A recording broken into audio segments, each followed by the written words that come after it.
Quero convidar os irmãos a acompanhar a leitura no texto impresso da sua Bíblia ou na projeção do telão. Primeira Epístola de João, capítulo 2, versos 15 a 17. Faremos a leitura como de costume. Não ameis o mundo, nem o que no mundo há. Se alguém ama o mundo, o amor do Pai não está nele. Versículo 16 da igreja. Porque tudo que há no mundo, a concupiscência da carne, a concupiscência dos olhos e a soberba da vida, não é do Pai, mas do mundo. 17, todos juntos. E o mundo passa, e a sua concupiscência, mas aquele que faz a vontade de Deus permanece para sempre. Amém? O tema para a nossa meditação: a família cristã Na contramão do mundo. Outra vez. A família cristã na contramão do mundo. Amém. Podeis tomar o vosso assento, meus irmãos. Igreja amada, eu vos convido para meditarmos sobre esse tema nos minutos que nós temos ainda para o término deste culto. Eu conto com a vossa cooperação, com a vossa reverência, com o vosso temor e a vossa intercessão a Deus, que o Espírito Santo de Deus possa falar ao meu e ao seu coração por intermédio da sua bendita palavra. Amém. Quem está de acordo diz amém? Amém. A família cristã na contramão do mundo. Trago para a nossa meditação 4 pontos principais e vamos abordá-los de modo bem prático e rápido, a fim de que os irmãos possam entender e receber a mensagem do Senhor. Vamos ler juntos os pontos. Número 1. O senso bíblico do mundo. 2. Exortações para a cristã. 3. A concupiscência do mundo. E 4. As obrigações das Escrituras. Por fim, uma reflexão final. A família cristã, que somos nós, eu e você pertencemos à família de Cristo. Um dia, Jesus estava ministrando a palavra e aproximaram-se dele sua mãe, seus irmãos e suas irmãs, e queriam falar com ele, mas a multidão não dava passagem. Então o mensageiro chegou bem perto de Cristo e lhe disse: eis que está ali fora sua mãe e teus irmãos, que querem falar contigo. Então Jesus olhou para aquela multidão e perguntou: quem é minha mãe? Quem são os meus irmãos? E ele mesmo respondeu a pergunta. Ele disse: minha mãe e meus irmãos são aqueles que fazem a vontade de meu Pai que está nos céus. Aleluia. Amém? Quantos fazem a vontade do Pai que está nos céus? Então nós somos família cristã, somos a família de Cristo, e a família de Cristo está na contramão do mundo, de acordo com as Escrituras. Vamos então aos pontos. Primeiro, conceito bíblico do mundo. A Bíblia traz vários conceitos sobre o mundo. Eu quero me deter apenas em 2 deles, até por conta da brevidade do nosso tempo. O primeiro conceito que a Bíblia fala do mundo é de que o mundo pertence ao maligno. Então vamos ler o que diz a Escritura. 1 de João 5,19. Todos juntos? Sabemos Que somos de Deus e o mundo está no maligno. o mundo está no maligno. O mundo pertence ao maligno. Nós somos de Deus. E aqueles que pertencem a Deus sabem, têm consciência de que o mundo jaz no maligno, de que o mundo está controlado pelas vozes espirituais do mal. Esse é um conceito bíblico que nós temos que aceitar, entender e compreender. O outro conceito bíblico acerca do mundo é o seguinte: o cristão pertence ao mundo. Ora, se nós somos de Deus, e se nós sabemos que o mundo jaz no maligno, então quem pertence a Deus, consequentemente, não pertence ao mundo. Vamos ver então o que disse Jesus acerca desse conceito. João 15, 19. Vamos ler juntos? Se vós fosseis do mundo, O mundo amaria o que é seu, mas vós não sois do mundo, antes eu vos escolhi do mundo. amém?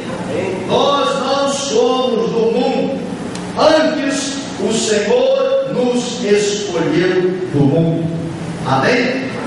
Você é o escolhido de Deus, eu sou um escolhido de Deus, cada um de nós fomos escolhidos por Deus e resgatados por Deus para não pertencermos mais a este mundo. Aqui nós somos peregrinos, somos forrasteiros, estamos de passagem, não é nossa morada aqui, não é nosso descanso, a nossa pátria é os céus, a Canaã celestial, a nova Jerusalém, onde estaremos com o Senhor todo sempre. Quem crê assim pode dizer amém. Vamos ao segundo ponto. Conceito bíblico do mundo então. O mundo jaz no maligno, e eu e você não pertencemos a este mundo. Aleluia. Amém? Amém. Os irmãos sabem aquela história, é uma anedota que se conta nos círculos acadêmicos. Uma irmã que já em avançada idade aceitou a Cristo como Senhor e Salvador de sua vida, e agora, na sua velhice, com os cabelos grisalhos, com o corpo curvado, uma aparência debilitada pelos anos de pecado, ela não falta um culto da igreja. Todos os domingos ela vai adorar o Senhor. E no domingo de noite, o culto termina tarde, e não tem mais ônibus para ela voltar. Então, ela toma um atalho para chegar mais cedo em casa. Ela anda pelo meio do cemitério. Santo. Uma noite, ela está voltando para a casa do grupo, andando ao meio do cemitério, e um jovem que estava parado, com medo de atravessar o cemitério sozinho, apertou o passo e juntou-se junto dessa irmã. E perguntou a ela: a senhora não tem medo de atravessar o cemitério sozinha durante a noite? Ela disse: quando eu era desse mundo eu tinha medo. Ele está correndo até hoje.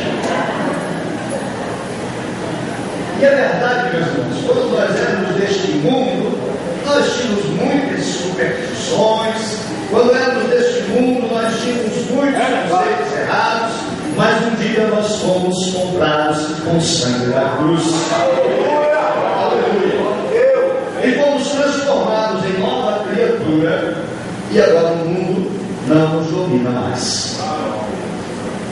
Vamos ao segundo item: exortações para o cristão. Se nós não pertencemos ao mundo, e se o mundo já é maligno, então o Senhor das nossas vidas, Ele nos orienta como eu e você devemos nos comportar enquanto vivemos aqui neste mundo. Nós estamos no mundo, mas não pertencemos ao mundo. Amém? Amém. Vamos repetir essa verdade? Estamos no mundo, mas não pertencemos ao mundo. De novo, estamos no mundo, mas não pertencemos ao mundo. Somos peregrinos, forrasteiros, estamos de passagem. A exortação são várias, porém trago duas. A primeira delas: o cristão não deve amar o mundo. Vamos ver então o que diz a Escritura no texto que lemos há pouco, 1 João 2,15. Vamos ler juntos? Não ameis o mundo, nem o que o mundo amar. Amém? Não ameis o mundo. Se não pertencemos a ele, se estamos de passagem, não podemos amar as coisas do mundo. O texto é claro: não ameis ameis o mundo, nem o que no mundo há, nem o que existe no mundo, nem o que o mundo oferece, nem as possibilidades do mundo, nem as ofertas do mundo, nem o comportamento do mundo, nem o modo de viver do mundo. A Escritura diz: não ame isso, não queira isso, não deseje isso, não ame o mundo. Jesus disse: não junteis tesouros neste mundo, porque aqui no mundo os ladrões minam e roubam, as traças consomem e corroem, mas ajuntais tesouros no céu, porque lá os ladrões não minam e nem roubam, as traças não consomem e nem corroem, porque onde estiver o vosso tesouro, ali também estará o vosso coração. O nosso coração não pode estar apegado às coisas do mundo. O nosso coração não pode estar dominado pelas coisas deste mundo. Nosso coração deve estar ligado com o céu, onde temos um tesouro eterno, a vida que nos foi conquistada por Cristo na cruz do Calvário. Aleluia! Glória a Deus! A segunda verdade que a Bíblia exorta o cristão acerca do mundo é de que as coisas do mundo não são de Deus. É por isso que nós não podemos amá-las. É por isso que a Bíblia diz: não ame o mundo e não ame as coisas que no mundo existem. Quais são as coisas que Deus não quer que nós amamos? Que coisas do mundo não são dele? Vamos ler 1 João 2:16. Juntos: a concupiscência da carne, a concupiscência dos olhos e a soberba da vida são do mundo. Então, o que é que existe no mundo? Vamos repetir juntos: a concupiscência da carne, a concupiscência dos olhos e a soberba da vida. De novo: concupiscência da carne, concupiscência dos olhos, soberba da vida, são do mundo.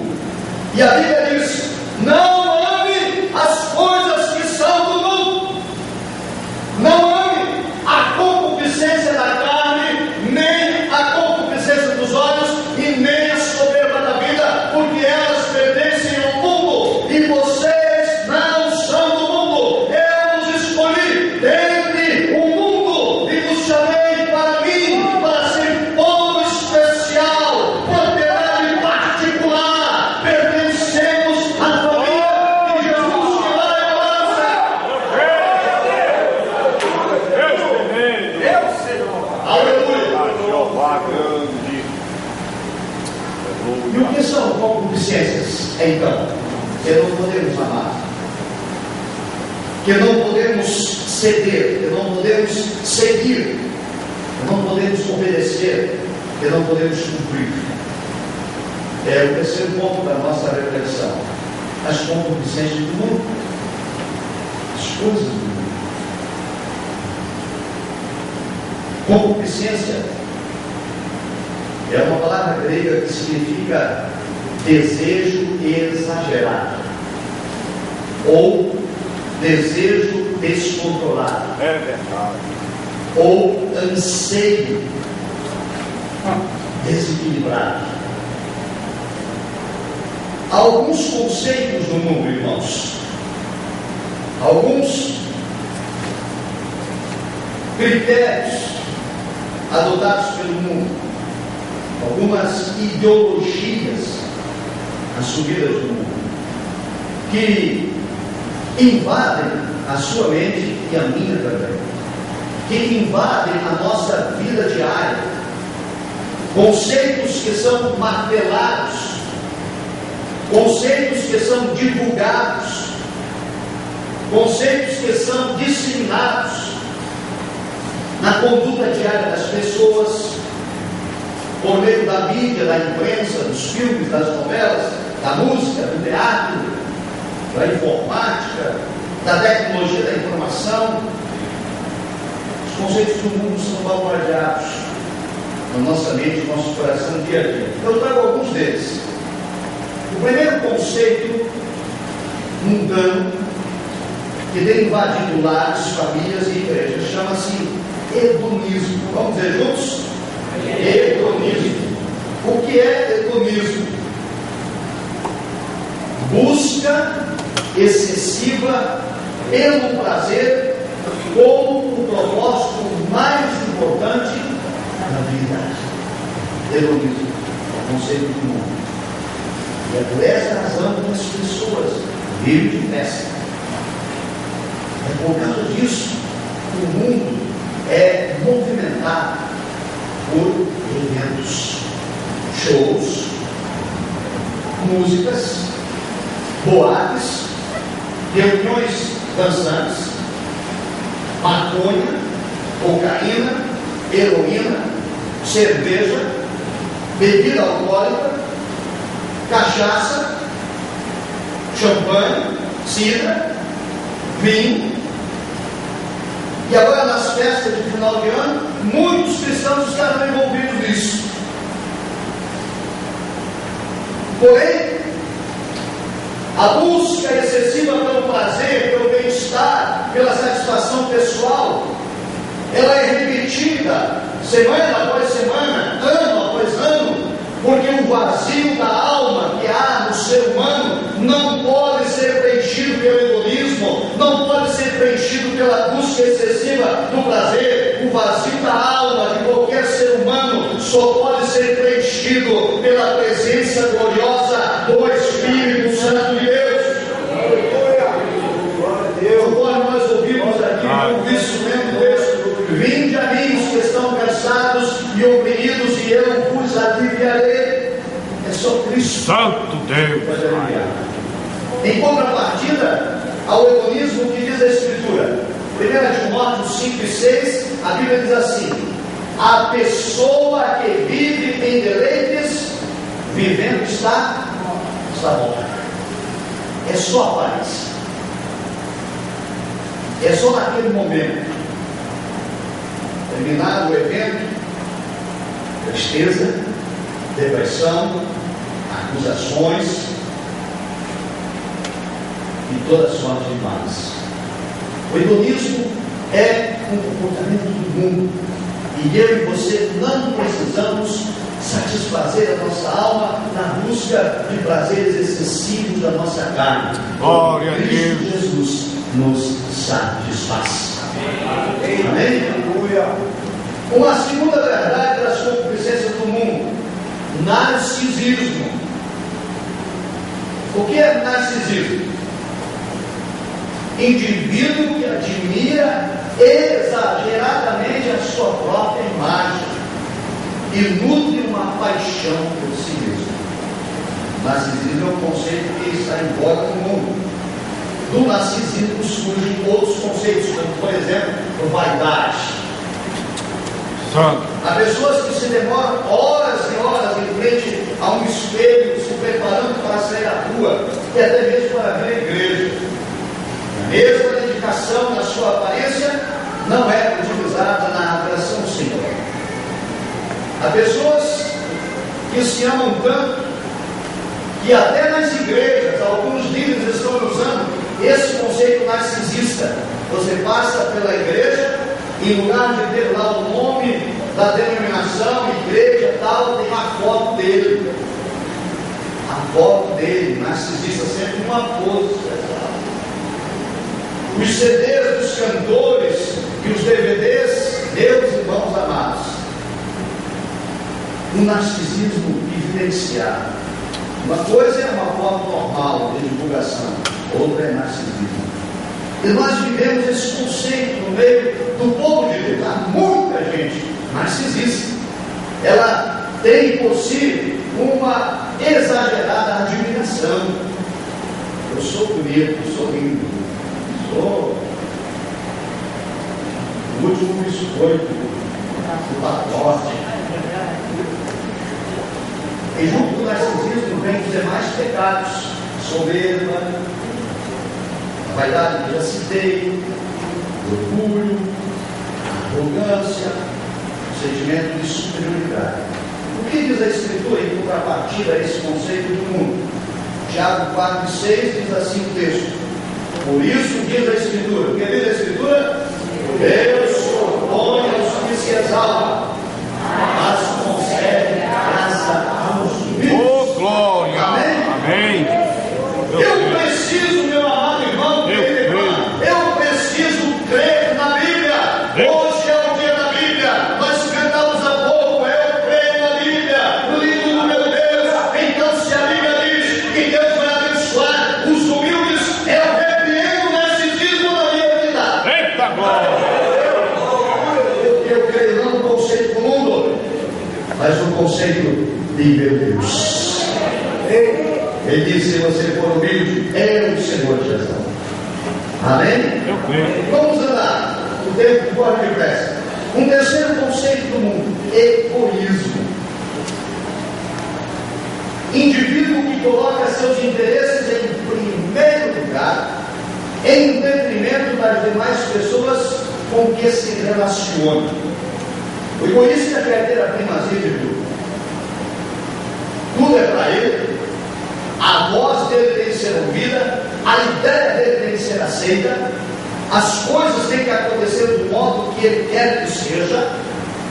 Ele não aceita que alguém o retruque, ele não aceita que alguém o demova da sua ideia errada, porque ele é egoísta.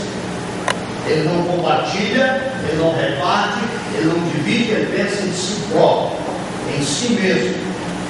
A lei de Gerson que prevalece em nosso país: levar vantagem sempre em tudo.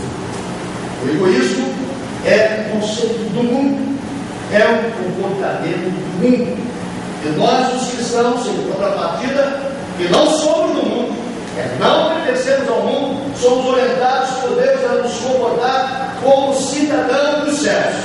E ao cidadão do céu, aos membros da família cristã, em Filipenses 2, versículo 4, o apóstolo Paulo diz, inspirado pelo Senhor: não atente cada um somente para o que é propriamente seu, mas também para o que é dos outros. Quem pode dizer amém? Amém. Glória a Deus. Amados, recapitulemos, a Bíblia diz: o mundo pertence ao maligno. A Bíblia diz: vós não sois do mundo, eu vos escolhi, eu vos resgatei do mundo. Portanto, se não somos do mundo, não podemos amar o mundo, e nem o que no mundo há. E o que é que existe no mundo? Concupiscência. O que é concupiscência? Desejo exagerado, coisa fora de equilíbrio, um desejo exacerbado, uma noção de coisas desequilibradas, entre elas o hedonismo, a busca de um prazer excessivo, pertence ao mundo. Eu não sou do mundo, eu sou cidadão dos céus, eu sou embaixador de Cristo, eu represento o céu, eu sou filho de Deus. Portanto, eu não compactuo com o hedonismo, também eu não compactuo com o narcisismo, porque eu sou cidadão dos céus, embaixador de Cristo, não é aqui minha parte. E deste modo também eu repreendo, abomino, repilo o egoísmo para longe de mim. Aquilo que Deus tem me dado, posso compartilhar com os outros. Glória a Deus. A bênção de Deus na minha vida é bênção para todos. Se sou abençoado, quem está próximo de mim é abençoado comigo. Amém? Amém? O quarto conceito do mundo: relativismo. O que diz o mundo? O que é relativismo? Corrente que nega toda a verdade absoluta, ficando a critério de cada um definir a sua verdade e o seu bem. O relativismo diz: não existe verdade absoluta, cada um cria a sua própria verdade. O cristianismo leva para o céu, o budismo também leva. Cristianismo leva para o céu, o espiritismo também leva. Cristianismo leva para o céu, o islamismo também leva. Tudo é bom, tudo vale. Quem discorda é preconceituoso. Santo Deus. Quem é contrário é ultrapassado. Aliás, essas são expressões do mundo. Toda vez que alguém discorda de um conceito, ele é taxado de preconceituoso. Se nós falamos homossexualismo é pecado, Deus não se agrada, as pessoas dizem preconceituoso. Se nós afirmamos a prostituição é pecado e não agrada ao Senhor, as pessoas dizem preconceituoso. Então, queridos irmãos, o relativismo ele tem invadido as igrejas. Oh, Jeová. Conforme o diácono Caixeta que anunciou que alguém disse: olha, não há uma verdade absoluta, porque Deus tinha o primeiro plano e como falhou o segundo, e o primeiro então vem o segundo plano. Isso é relativismo. O nosso Deus, amados irmãos, Ele é o Senhor absoluto que reina sobre os céus e sobre a terra. Ele é o Senhor sobre tudo e sobre tudo. Eita glória! Eu creio. Não há relativismo na Escritura. Na palavra de Deus é sim, sim e não, não. Eita glória! Aleluia! Escute o que diz a Escritura em relação a isso. João 17, versículo 17. Jesus dizia na sua oração sacerdotal: ele dizia: Pai, santifica-os na verdade. Por quê? A tua palavra é a verdade. Aleluia! Todo conceito para a vida do cristão está contido nas Escrituras Sagradas. A Bíblia é a palavra de Deus, inerrante, infalível, inspirada pelo Senhor Deus Todo-Poderoso. O relativismo é um conceito do mundo. Todas as respostas para a vida estão na sua bendita palavra. A educação de filhos estão contidas nessa palavra. O relacionamento entre o marido e a esposa estão contidos na palavra. O relacionamento entre os irmãos está na palavra. A conduta dos membros para com o seu pastor está na palavra. Todas as respostas contêm a palavra de Deus. Glória a Deus absoluta. Deus tremendo. Mas o relativismo invadiu as igrejas. As pessoas às vezes questionam, mas eu não concordo. Mas está na palavra. É mais o psicólogo, mais o psiquiatra, o sociólogo, o educador, o profeta, o visionário disse tal coisa. Não importa. Todo e qualquer conceito precisa passar pelo crivo da palavra. A palavra, ela é bússola, ela é lâmpada, ela é luz, ela é o fiel da balança. Tenho me entristecido com isso, irmãos, porque esses conceitos do mundo, o relativismo, ele tem invadido o coração de muito crente, de muitos irmãos, de jovens, que são bombardeados na escola, na universidade, no colégio, com os amigos, pelos filmes, pelo acesso que eles têm quase ininterrupto na internet. O jovem só não está conectado quando está dormindo, olha lá. O problema não é a conexão, o problema são os conceitos que vão invadindo suas mentes e seus corações, que deturpam e destroem as escrituras. Vamos continuar. Pós-modernismo. Só tem mais um depois desse. Existem tantos outros, mas selecionei esses para meditados. O que é o pós-modernismo? Escute só. Indica uma inversão de sinais, símbolos e valores morais, culturais e históricos. Sintetizando. Pós-modernismo é a inversão dos valores. O que era certo no passado é errado agora. O que era errado no passado agora pode ser certo. O que se ensinava que era pecado, não é mais pecado. O que a sociedade não aceitava, passa a aceitar. A pós-modernidade prendeu as pessoas. As pessoas têm até medo hoje de expor as suas ideias, sob pena de serem oprimidas pelo conceito da pós-modernidade. Recentemente, uma instituição resolveu realizar uma pesquisa sobre o pensamento do brasileiro em relação à homossexualidade.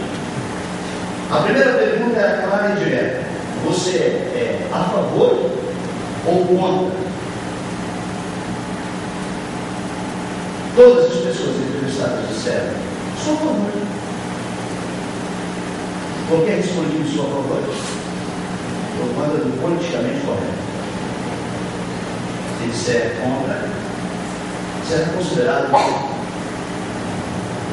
preconceituoso. Mas acontece que a entrevista tinha outras perguntas capciosas, com segunda intenção. Elas faziam em relação ao contato das pessoas com homossexuais. Perguntaram assim: você conhece alguém que é homossexual? A maioria disse: não conheço ninguém. Alguém na sua família seja homossexual? Eu não me lembro bem. Na verdade, todas eram contra. Mas quando fazia uma pergunta direta, diziam: sou a favor. Por conta do conceito da pós-modernidade. E o que diz a Bíblia sobre isso? Escute só o que diz o profeta Isaías, capítulo 5, verso 20 e 21. Vamos ler juntos, irmãos? Ai dos que amam o bem e ao bem de mal, que fazem das trevas luz e da luz trevas, do amargo doce e do doce amargo. Amém? Ai dos que inverdem os valores. Santo. Ai dos que desprezam a palavra. Ai dos que deturpam as escrituras. Jesus. Ai dos que não submetem os valores cristãos. E o último chama-se pragmatismo. O que é pragmatismo? Adota como critério, na verdade, a utilidade prática. Ou seja, identifica a verdade com aquilo que é útil. Não é verdade, mas é o que todos fazem. Não está certo, mas é o que a maioria faz. É o pragmatismo. A verdade é considerada como aquilo que se faz. Pode estar certo, pode estar errado, não importa. O que vale é a prática e a finalidade dela. Se ela tem um objetivo, se ela me traz algum benefício, se eu levo alguma vantagem, o pragmatismo está valendo. E o que diz a Escritura acerca disso? 1 Coríntios 15:33. Não se deixe enganar. As más conversações corrompem os bons costumes. As más conversações corrompem os bons costumes. Não se engane, não se deixe levar pelo pragmatismo. Não importa se as pessoas estão praticando, é errado. Não importa se a maioria age desse modo, Deus desaprova. Porque não somos deste mundo. Deus tremendo. Porque não seguimos a concupiscência do mundo. Nós somos resgatados do mundo. Somos cidadãos dos céus. Aleluia. Deus é grande.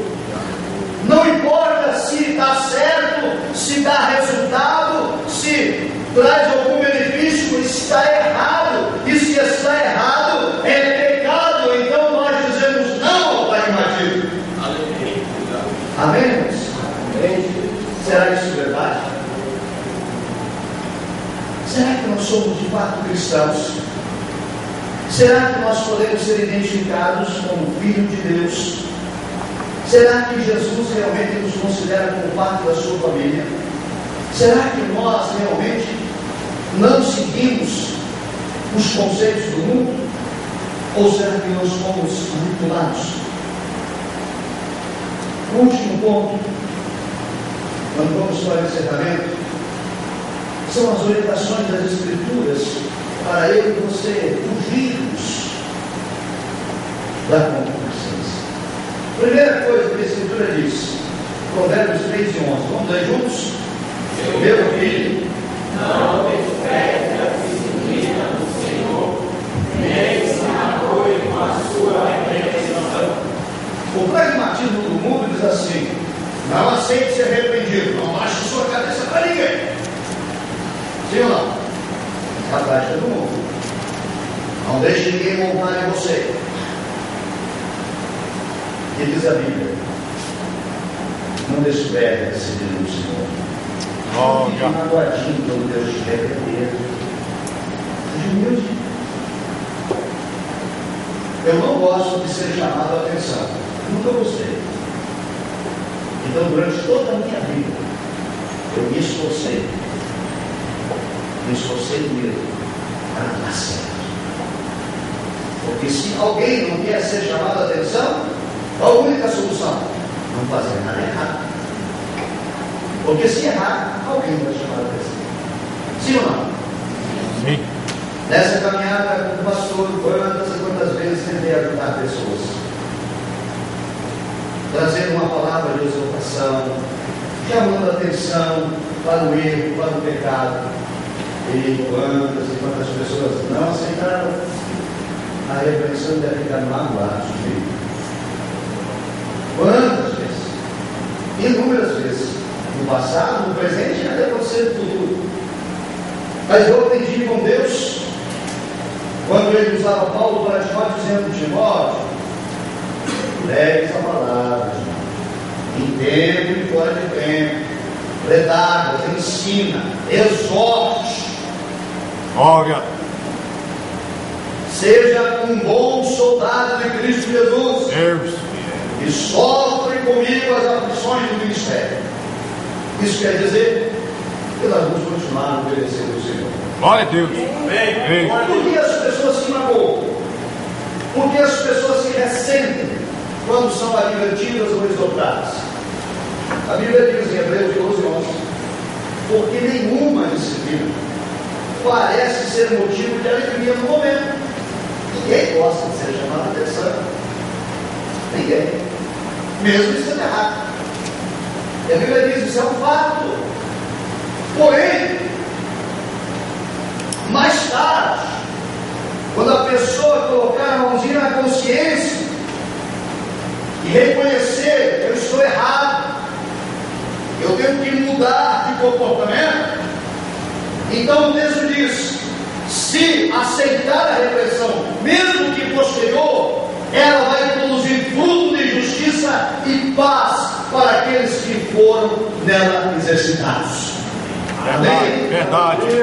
Então, amados, por que a disciplina e a repreensão não é aceita? Por conta daquele princípio que nós vimos aqui, do narcisismo, do hedonismo, do egoísmo, do relativismo, do pós-modernismo, do pragmatismo. As pessoas são invadidas com esse conceito comum, de modo tal que não há mais humildade,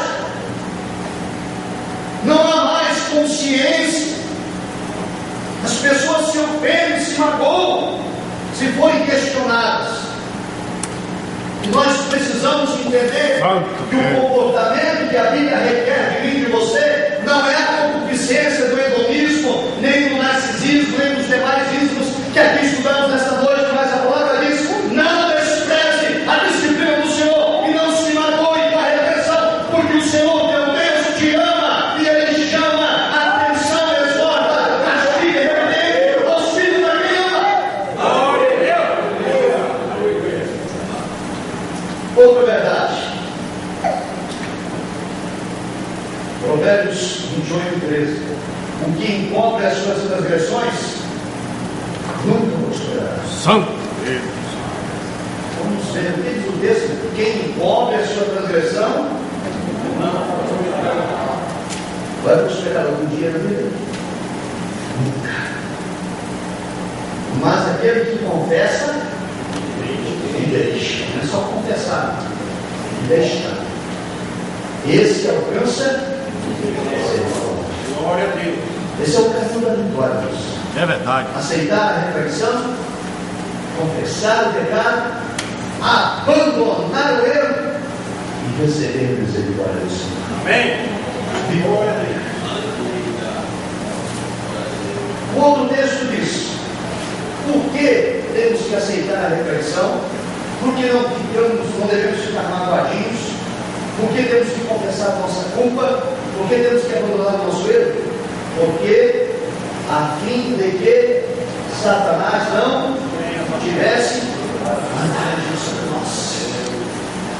Porque nós não ignoramos os ardis.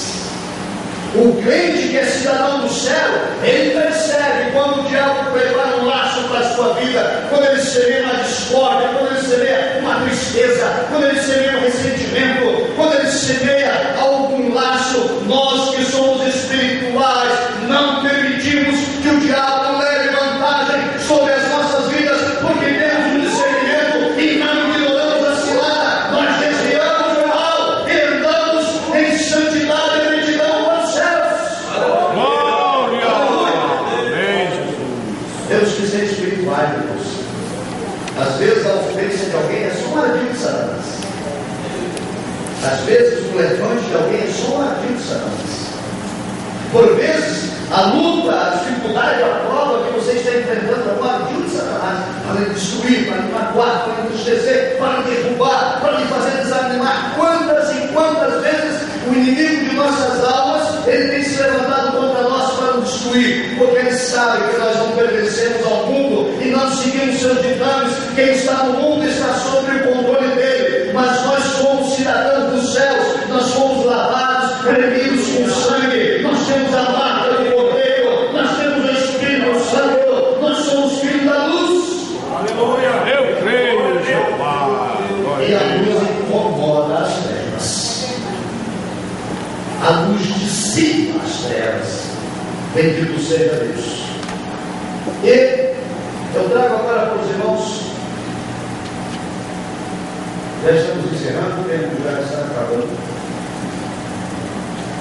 Um dos grandes ardis de Satanás, hoje eu falei de som dominical, vou repetir outra vez. Um dos grandes ardis de Satanás é impedir a nossa comunhão com Deus e a nossa comunhão com os irmãos. O mandamento que resume a lei, que resume os profetas, diz o seguinte: amarás teu Deus como a ti mesmo. Aliás, amarás teu Deus sobre todas as coisas. É a minha relação na vertical. E depois diz: amarás o teu próximo como a ti mesmo. No amor a Deus, no amor aos irmãos, se resume toda a lei, todas as coisas. O inimigo sabe disso. Então ele luta para impedir a tua comunhão com Deus. E quando ele não prevalece, ele luta para impedir a tua comunhão com os irmãos. Porque ele sabe que para agradar a Deus você precisa ter a comunhão plena com Deus e com os irmãos. Aleluia! Tanto que isso é verdade que João disse: aquele que afirma eu amo a Deus e aborrece seu irmão é mentiroso. Glória a Ele não Deus. aceita metade de adoração. Ou pertenço a ele ou sou do mundo. Então o diabo luta, irmãos, para semear entre nós a discórdia, para semear entre nós a desavença. E muitos conceitos do mundo entram no meio da igreja. E esses conceitos da concupiscência, de tudo quanto vimos aqui, acabam influenciando no comportamento e na conduta de nossos irmãos. De modo que o diabo leva vantagem sobre nós quando alguém abre a porta a ele, semeando a discórdia, a desavença e trazendo tristeza, constrangimento, porque ele não conseguiu entrar na minha comunhão direta com Deus, então ele veio atrapalhar a minha comunhão com os irmãos. Então trago aos irmãos um texto que fala o seguinte, Provérbios 17:9. Eu gostaria que vocês prestassem muita atenção. Porque a não obediência desse texto, que é uma orientação para o cidadão do céu, tem provocado muita confusão no meio da igreja, do povo de Deus, durante todos os séculos. O texto diz assim: aquele que guarda o segredo de uma ofensa promove o quê? Amor. Mas quem lança em rosto, o que faz? Para com os amigos. Então, se o presbítero Ageu trouxe uma ofensa contra o presbítero José Rolando para mim, o que diz a Bíblia? Se eu quero promover amor, eu guardo a ofensa dele. Eu não passo ela à frente. Não é isso que está dizendo a Bíblia? Esse é o comportamento do cristão, do cidadão do céu. Mas aquele que leva a ofensa para o outro vai separar a amizade deles. E essa não é a conduta do crente. Esse é o conceito do relativismo, do egoísmo, do narcisismo, do pós-modernismo e de todos os ismos que nós vimos aqui. E a Bíblia diz: não ameis o mundo, nem o que o mundo há, não se comportem como tal, porque vocês foram comprados do mundo. Deus, por último, a Escritura diz, Tiago 5:20, quando nós conseguimos, pela graça de Deus, tirar alguém dessa má conduta, diz o texto: quem convence o pecador do erro do seu caminho, salvará a vida dessa pessoa. Amados, quando o pastor lhe chamar a atenção, o pastor está procurando afastar você do erro, salvar a sua alma. Não quero salvar. Então o texto diz assim: quando alguém converte um pecador do erro do seu mau caminho, salva a vida dessa pessoa e fará com que uma multidão de pecados sejam perdoados. Aleluia. Essa é a função do pastor e não só do pastor, é sua função também, é a função de cada cristão. Nós temos que nos estimular uns aos outros. A Bíblia diz que nós temos que nos exortar uns aos outros no tempo que se chama hoje. Estimular cada um de nós a andar corretamente. E toda vez que nós percebemos que um conceito do mundo está influenciando o nosso comportamento, nós temos que alertar, chamar a atenção, exortar, repreender, orar juntos, clamar ao Senhor para que sejamos libertos, a fim de que o mundo não leve vantagem sobre nós. E finalmente, ao concluir que o tempo realmente já acabou, escute só a última reflexão. João 17, 15 e 17, Jesus faz uma oração extraordinária. Essa oração, no capítulo 17, quem puder ler depois, ela inteira, é chamada de oração sacerdotal. Ela é extremamente maravilhosa. Sabe por quê? Jesus está orando por mim e por você. Amém. Naquela oração, Jesus disse assim para o Pai. Ele disse: eu não estou orando só por esses que estão aqui agora. Eu estou orando por todos quantos ainda hão de crer no seu nome. Ele orou por mim. Glória a Deus. Aleluia. E na oração que Jesus fez, ele disse assim: não rogo que os tire do mundo, mas que os proteja do maligno. Por isso nós afirmamos aqui: estamos no mundo, mas não somos do mundo. E Jesus disse: Pai, não é preciso tirar eles do mundo, deixa eles no mundo, até que o tempo de peregrinação deles se acabe. Mas durante o período da peregrinação deles na terra, enquanto eles vivem no mundo, o Senhor Jesus pediu ao Pai: Pai, os proteja do maligno. Não permita que o maligno tenha vantagem sobre eles. Por isso ele ensinou a oração do Pai Nosso, dizendo: Pai, não nos conduza em tentação, mas livra-nos do mal. A Escritura diz: quem está nele não vive na prática do pecado, e o maligno não lhe toca. Verdade. Glória. Amados, quando consigo rejeitar o mundo, quando o mundo não me atrai mais, quando o mundo não me subjuga mais, eu rejeitar os conceitos dele e me comportar como um cidadão do céu, significa dizer que estou protegido do maligno. O mundo não tem poder sobre a minha vida. O maligno não me toca. Glória a Deus. Ele não conduz a minha vida.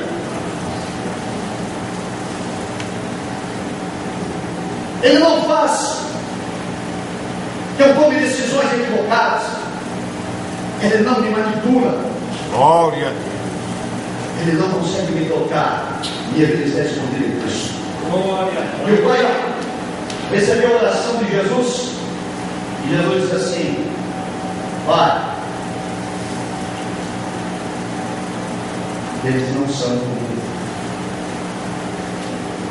como eu. Escute agora. Ei, Só tem um jeito do maligno não nos tocar. Só tem um meio do diabo não levar vantagem sobre nós. Jesus falou: santifica-os. glória a Deus. A tua palavra é a verdade. Glória a Deus. Amém. É o único meio que o maligno não pode tocar. É quando você tem vida santificada no altar.